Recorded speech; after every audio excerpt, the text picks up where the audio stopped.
Hi, welcome back to our channel. In this video, I will show you how to make professional YouTube banner in Canva.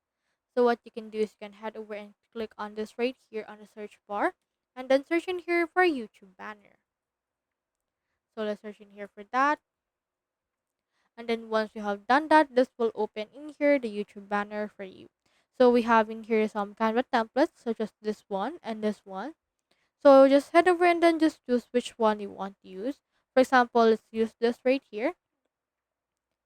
And then from in there, click on this customize this template in order to open that particular template.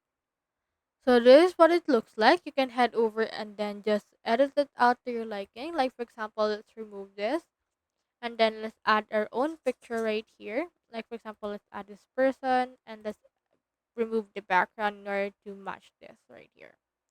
Now while that's removing, let's actually add them right here. And then once they've been added, you can head over and then also change in here the name. For example, let's put in here the name of this and then let's add this and now we have this.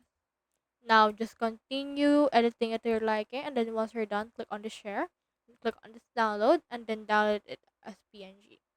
So that's how you make professional YouTube banner in Canva. Hope we help.